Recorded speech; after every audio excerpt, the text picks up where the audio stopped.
Assalamualaikum warahmatullahi wabarakatuh. Selamat sore.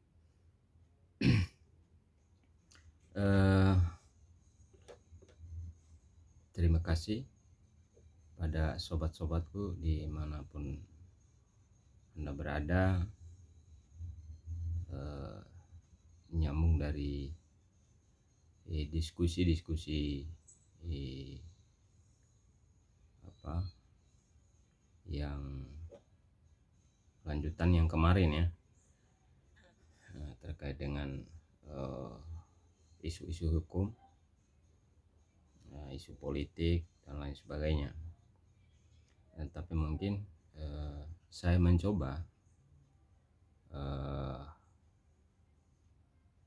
mendeskripsikan kasus ya yang terjadi atau yang dialami oleh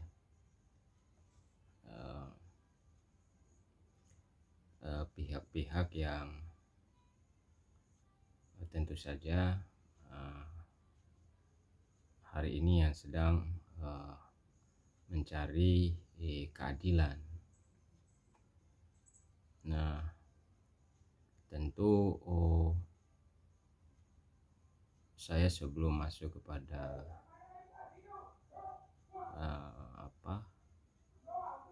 hukum,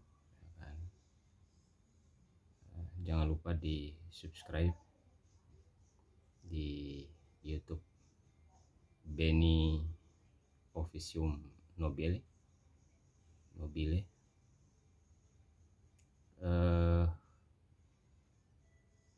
Tentu ya, channel ini kan dalam rangka untuk mendiskusikan hal-hal yang terkait dengan hukum.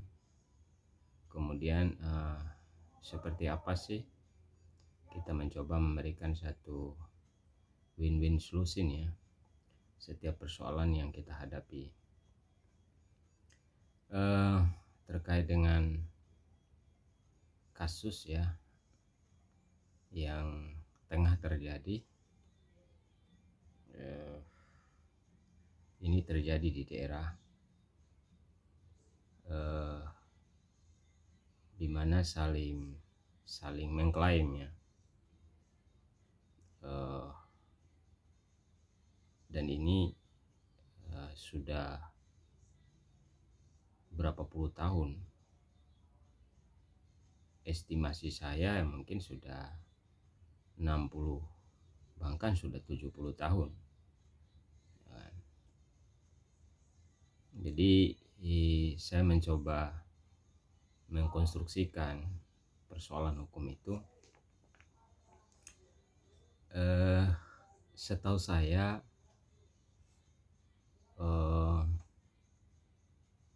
ya, atau seingat saya gitu kan, bahwa dulu itu sekitar tahun 70-an ke sana gitu, sebelum ya lahir saya itu kan 70. Artinya ya di antara perkiraan itulah 70 atau 60, 68 atau 67 tahun. Tapi si waktu saya kecil itu saya ingat bahwa rumah itu ada di situ.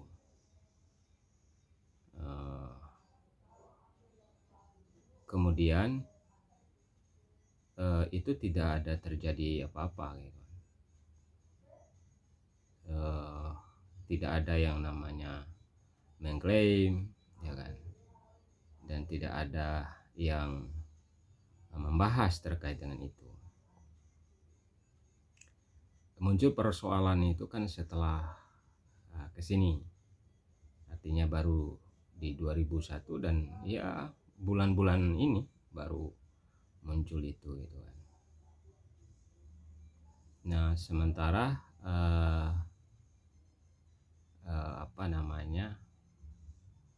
informasi ya, dan kita menduga ya belum tentu benar ya, karena kebenaran itu kan harus ketika itu terjadi sengketa itu kan harus dibuktikan di pengadilan. Nah, tapi oleh anaknya itu, ya kan, oleh anaknya, misalnya saya analogikan si A dengan si B gitu kan. Si A dengan si B ini sekitar tahun 70-an ke sana itu kurang lebih ya, mungkin ya terjadi transaksi jual beli lah. Artinya kalau orang-orang dulu gitu kan, ya namanya jual beli itu nggak ada surat menyurat gitu, nggak ada itu. Jadi hanya lisan saja gitu kan, karena mungkin itu menjadi apa ya, budaya dan kultur masyarakat daerah di era-era tahun segitu gitu kan. Nah, kemudian apakah itu bisa dipertanggungjawabkan secara hukum? Bisa gitu kan, karena fakta dan peristiwa itu, kalau bicara fakta ya kan, ada sesuatu ya kan, ketemulah antara A dengan si B, meskipun itu belum ada pembicaraan ya secara spesifik, tapi paling tidak mereka ketemu si A dengan si B ya kan? Kemudian nah itu fakta. Kemudian peristiwa, ketika pertemuan si A si B itu ada sesuatu hal yang dibahas, katakan misalnya ya kan, saya mau jual ini tanah ini dengan sekian are kalau zaman dulu, atau sekarang katakan misalnya ya kurang lebih misalnya ya, analogi aja 100 meter atau berapa lah, atau seare atau 2 are. Nah kemudian itu udah peristiwa ya, itu peristiwa hukum. Nah artinya timbul di situ itu apa namanya, kewajiban hukum ya, atau apa namanya, fundamentum petendum ya kan? Jadi ada ada sesuatu yang dibahas, artinya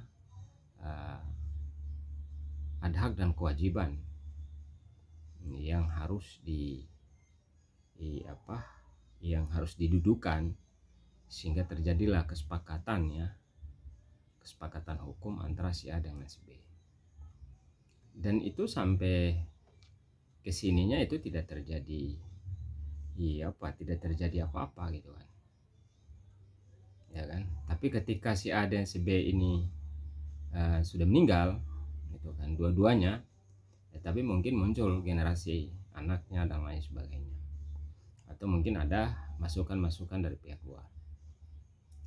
Nah kemudian karena itu anaknya, katakan anaknya si A membeli kepada si B tadi ya kan, karena ini tanah ya kan, haknya gitu kan. Kemudian juga kalau kita kembali kepada undang-undang pokok agraria ya kan, kalau nggak salah itu 1974 kalau nggak salah, 79 kalau nggak salah, bahwa ketika atau kalau nggak undang-undang sebelum itu juga ada undang-undang 1960 terkait dengan undang-undang agraria. Jadi kalau si A itu tadi ya menempati tanah itu ya kan, kemudian membangun dan hidup di situ dan lain sebagainya ya, sampai sekian puluhan tahun, itu sudah menjadi hak dia.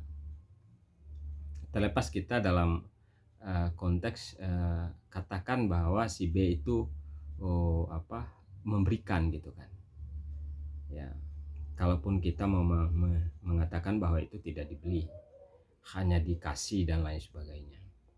Nah, tentu saja coba kita bangun yang namanya logika hukum gitu kan. Kira-kira gimana ya kan, di tahun segitu orang yang memberikan tanah, ya katakan seluas misalnya 200 meter gitu kan nggak mungkin, nggak masuk logika gitu kan. Nah, lalu kemudian juga si A ini kan dengan generasi-generasi sekarang itu anak-anaknya mencoba mencari ya kan fakta-fakta baru atau bukti-bukti baru, artinya keterangan lah orang yang masih hidup di era 70-an ke sana tapi masih hidup dan masih cerita gitu kan. Nah, kemudian di 2018 itu anaknya si A tadi ya, karena itu udah hak ya, sertifikat dong, sertifikat. Kemudian pada saat sertifikat itu ya institusi negara, dalam hal ini katakan misalnya BPN turun ya, lalu kemudian menanyakan batas-batasnya, dan itu koordinasi dengan pihak aparat desa katakan, lalu kemudian juga batas kiri kanan ada orang hadir saat itu, dan si anak si B itu ada, tapi pada saat itu tidak pernah mempersoalkan itu. Kalau seandainya pada saat katakan pengukuran saat itu kemudian dari pihak keluarga si B tadi, almarhum B itu, lalu kemudian mengklaim pada saat itu, maka di saat itu udah timbul sengketa atau pada permasalahan hukum sebetulnya. Dan yakin ya nggak mungkin juga itu BPN tadi itu berproses gitu kan. Karena kemudian itu tidak ada resistensi dan lain sebagainya, artinya syarat hukumnya memenuhi syarat gitu kan. Kemudian ya institusi negara ya melaksanakan prosesnya sesuai dengan kewenangannya dan itu diterbitkan. Nah, ketika kemudian mungkin ya kan tadi ya ada pihak-pihak luar lah yang mencoba membangun opini dan lain sebagainya gitu kan, mendorong katakan ahli waris dari si B tadi gitu kan. Kemudian ya karena ini sudah dari dari dulu sampai hari saat ini itu kan masih si A itu masih ditempatkan oleh anak-anaknya, ahli warisnya gitu. Nah, kemudian ya mencoba ya bentuk usaha-usaha kecil gitu kan. Nah, ketika kemudian ini sedang diproses ya, karena itu secara legalitas hukumnya sudah sah ya kan, kemudian sebagai bukti hak miliknya sudah ada ya, terkait sertifikat ya, udah mulai bangun kegiatan untuk kegiatan usaha dan lain sebagainya gitu. Tetapi tiba-tiba datang dari pihak itu, pihak katakan keluarga dari si almarhum B, karena dua-duanya si A dan B ini sudah almarhum. Nah, sehingga melakukan pemagaran dan lain sebagainya ya kan, mengklaim bahwa itu adalah tanah dari tanah B, tanah si B gitu kan. Dan bukti-buktinya ada menurut cerita mereka, tapi kita kan belum bisa kita buktikan gitu. Nah, sehingga kemudian karena tadi sudah dipagar kemudian dan lain sebagainya untuk menjaga ya kan gesekan-gesekan di lapangan, akhirnya pihak si A tadi ya kan, anak si A ya udah untuk mengantisipasi gesekan itu ya udah mereka lalu kemudian mengambil langkah-langkah hukum dan melaporkan ke pihak kepolisian. Dan menurut perspektif polisi itu bahwa itu adalah penyerobotan. Nah, kemudian itu kan dia coba komunikasi dengan saya dan saya sampaikan gitu kan, dalam hal ini saya objektif ya melihat persoalan itu, saya tidak berpihak kemana-mana. Saya sampaikan kalau sampai begitu gitu kan, bagaimana penalaran hukumnya, menganalisa ya kan terkait dengan kasus itu. Jadi polisi itu tidak hanya sekedar menerima laporan, artinya dengan 167 gitu, dengan penyerobotan dan lain sebagainya, tapi ada sesuatu yang tentu yang harus apa namanya, yang harus eh, apa dicoba ya, coba lakukan apa namanya, eh,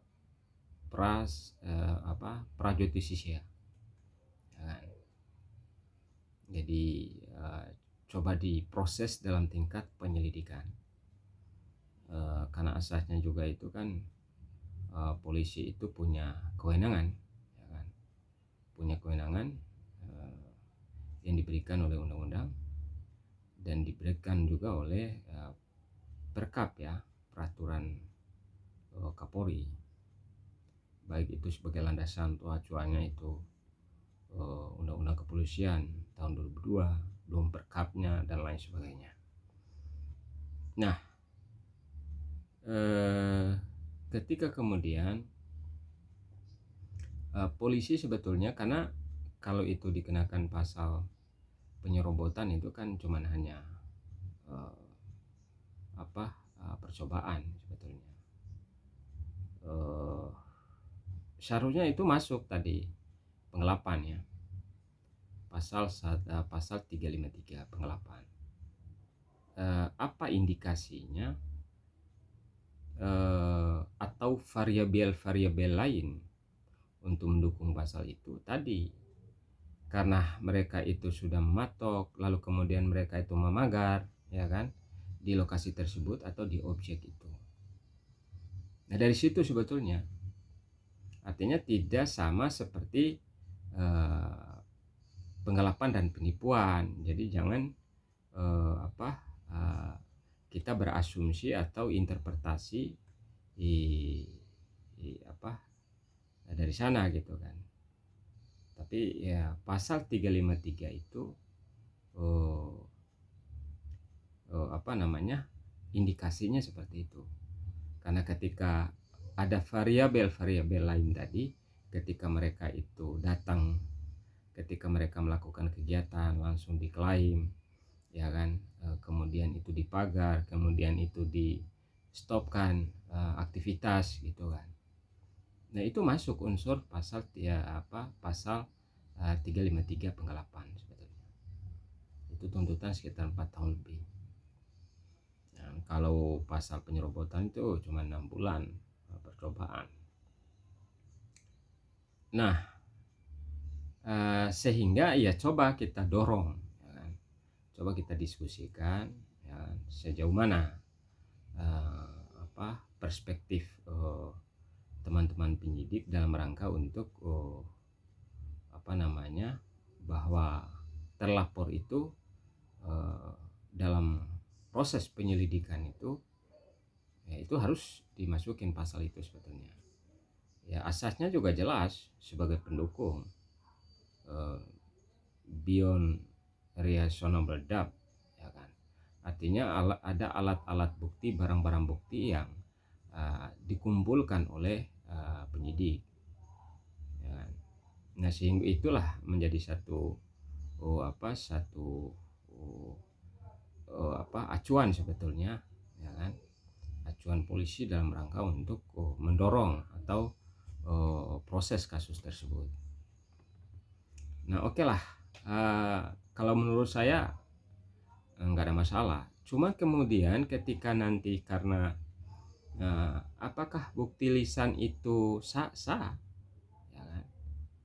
Bukti lisan itu sah karena tadi ketika ada sesuatu yang dibahas ya kan, lalu kemudian ada yang dibahas secara spesifik itu peristiwa hukum, lalu kemudian nanti dibuktikan ya kan, ya silakan. Dalam pasal 135 KUHP itu ya itu tadi ada yang namanya saksi ya, termasuk ada saksi ahli, ada surat ya kan, terus ada petunjuk-petunjuk lain ya kan, terus si keterangan saksi dan lain sebagainya, keterangan si pelapor dan terlapor gitu.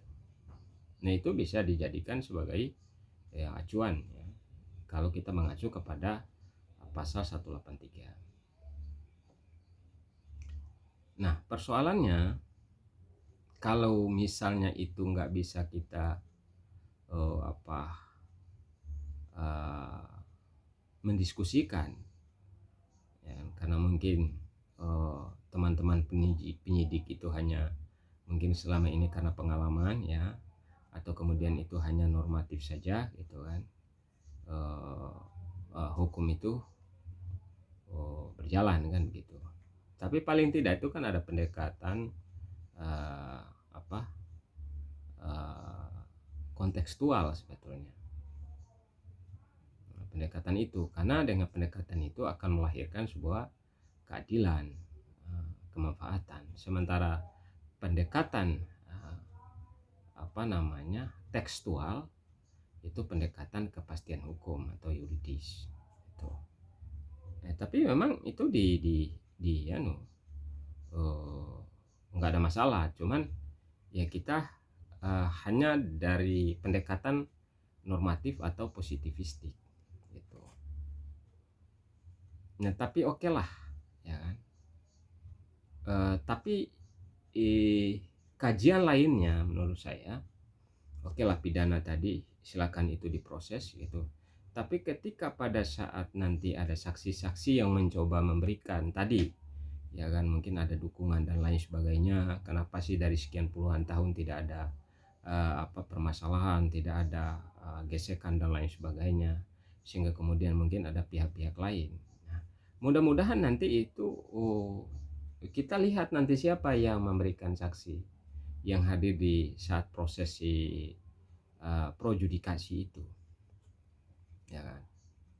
Nah ketika dia memberikan keterangan yang tidak sesuai dengan fakta atau peristiwa hukum, bisa si A tadi sebagai pelapor ya kan, laporkan aja pidana pemalsuan, karena itu tadi dia memberikan satu narasi atau keterangan-keterangan yang menurut dia hanya dia mendengar saja gitu kan.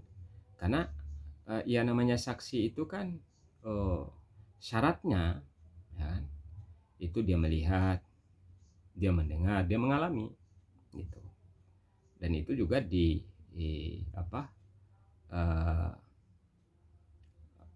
keputusan Mahkamah Konstitusi ya kan, di 2000-an itu kalau nggak salah, nomor 65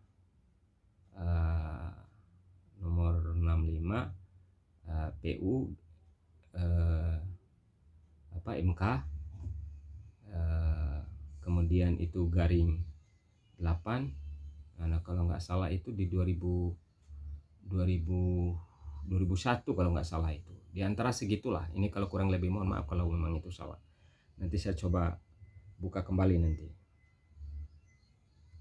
Nah, artinya ketika dia tidak memberikan keterangan seperti syarat dari KUHP ya tadi, dia memberikan keterangan yang dia alami, yang dia dengar, dan dia melihat. Nah kemudian kalau dia memberikan keterangan-keterangan itu hasil opini atau rekayasa dia dalam rangka hanya untuk mendukung si katakan keluarga si B tadi sebagai terlapor, maka itu nanti bisa dilaporkan pidana ya, laporkan pidana. Karena menjadi satu catatan kita, hukum itu di masyarakat daerah dulu ya masyarakat budaya dulu itu yang relevan ya dengan kehidupan kultur dan lain sebagainya itu. Dan itu seiring dengan hukum adat. Sebetulnya hukum adat itu tidak ada yang namanya surat menyurat ya kan? Ketika dia merangkaikan dengan kata-kata atau kalimat-kalimat, nah itu udah hukum gitu sebetulnya. Terjadilah transaksi dan lain sebagainya. Dan ketika di era 70 lebih ke atas itu 78 77 itu ya kan? Saya lihat dulu, ya kan? Ketika misalnya dia beli sawah tukar dengan jam tangan, ya kan? Atau mungkin dengan padi, ya kan? Kemudian mungkin dia bekerja membantu, atau dengan hibah. Hibah pun itu tulisan, nggak ada yang namanya tulisan. Hibah itu kamu pakai aja itu tanah. Itu hibah, itu statement hibah. Hibah itu sangat kuat, ya kan? Meskipun itu tidak ada dokumen, ya. Karena itu tadi gitu kan, ya. Cuman semakin berkembangnya hukum ini, ya kan, yang namanya hukum klasik, ya kan, hukum modern itu hukum kekinian gitu kan. Nah itu maksudnya.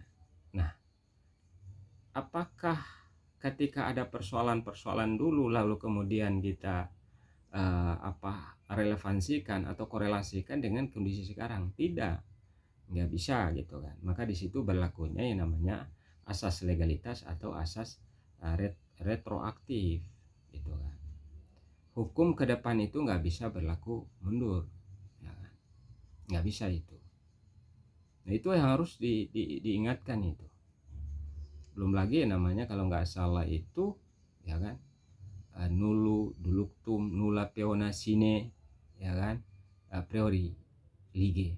Itu asas itu kuat karena kedudukan asas baru ketemu asas hukum, baru kemudian norma, baru kemudian di bawah itu adalah norma hukum. Norma hukum itu artinya sudah terbentuk undang-undang. Kalau norma ini kan perilaku, ya kan, kemudian asas gitu kan. Asas itu, maka segala persoalan hukum itu bisa kita bantah dengan asas, bisa kita bantah dengan teorinya.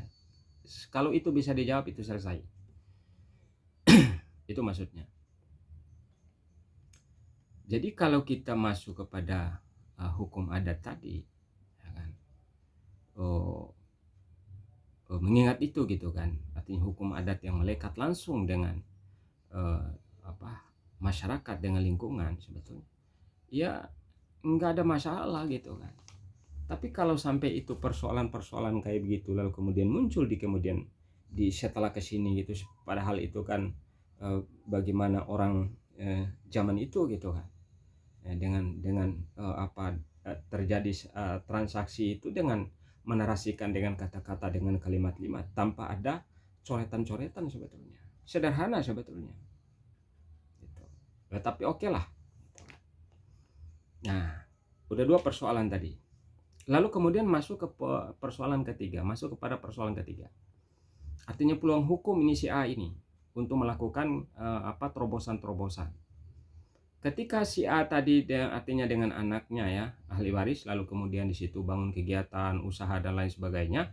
Kemudian karena pihak dari si B, keluarga si B itu kan, lalu kemudian melakukan kegiatan untuk memagar, menstopkan dan lain sebagainya gitu kan. Kira-kira dampak hukum, akibat hukum ada nggak? Ada, ya kan? Ada akibat hukumnya. Nah, tapi persoalan itu masuk kepada keperdataan, ya kan? Bisa perbuatan melawan hukum, PMH, gugat ke pengadilan, ya kan? Minta ganti rugi material dan imaterial. Karena sampai hari ini kan tidak berjalan itu, misalnya dia mau bangun, dia mau usaha dan lain sebagainya untuk kehidupan sehari-hari, ya dengan dasar hukumnya tadi dia sudah punya sertifikat dan lain sebagainya, ya itu kan, itu lakukan, gugat aja, minta ganti rugi. Jadi itu tuh, ya kan. Tadi kalau ada misalnya saksi dari pihak terlapor atau pihak dari si B tadi itu, ada saksi-saksi yang disinyalir ya, ada tendensius, ya kan. Ketika dia memberikan keterangan tidak sesuai dengan fakta dan peristiwa hukumnya, laporkan bahwa dia memberikan keterangan palsu, masuk dia nanti, ya kan. Kemudian tadi kedua, si pihak pelapor ini atau si pihak keluarga si B atau anak dari almarhumnya si A, ya mohon maaf bukan B, almarhum A yang sampai sekarang itu merasa bahwa itu beli, ya kan, menurut keterangan-keterangan juga, atau katakan itu hibah dan lain sebagainya, tapi kan itu sudah muncul sertifikatnya. Artinya secara legalitas ke hukum negara itu resmi gitu kan.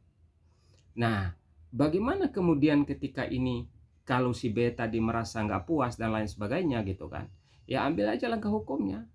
Tapi bukan persoalan itu ketika tadi itu dilapor, misal katakan si A melapor penyerobotan, ya kan, lalu kemudian nanti tidak ada yang ditahan dan lain sebagainya, lalu kemudian objek itu selesai, nggak ada, ya kan, karena persoalannya bukan persoalan objek, itu persoalan fisik atau badan itu yang dimasalahkan. Jadi itu harus diingatkan. Atau mungkin si B yang merasa dirugikan menurut tadi, ya dia melapor misalnya penyerobotan atau apa, lalu kemudian dia cerita bla bla, lalu kemudian selesai, nggak bakalan selesai, ya kan.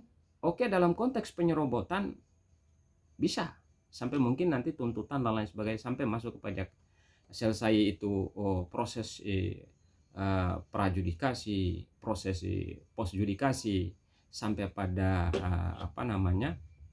penuntutan, sampai pada saat pengadilan, ya kan? Paling itu hukum 6 bulan percobaan gitu kan. Tapi bukan pada objek tetap itu menjadi milik si A, ya, karena A sudah sertifikat, ya kan. Telepas itu tadi itu dia beli atau dia dihibahkan atau gimana, ya silakan diproses, ya kan, itu prosesnya lain nanti, ya kan? Itu masih panjang itu, jadi jangan berasumsi yang enggak gitu loh, ya kan, kasihan gitu, nanti capek sendiri kita. Nah, untuk membatalkan ketetapan negara, ini ketetapan negara itu sertifikat itu, jadi bukan di pengadilan negeri, tapi harus itu di pengadilan tata usaha negara, TUN, ya kan? Gugat karena sertifikat itu adalah sebuah ketetapan negara. Gitu. Jadi tadi asasnya itu kalau nggak salah ya, presumption justisia, lupa saya ujungnya itu. Jadi praduga ini ya kan, presumption itu praduga tadi itu adalah asas keadilan. Jadi selama belum ada putusan, ya kan, dari pengadilan betul, maka sertifikat itu tetap berjalan. Hak milik itu tetap jadi B. Walaupun itu manuver dengan pidana dan lain sebagainya, nggak bisa.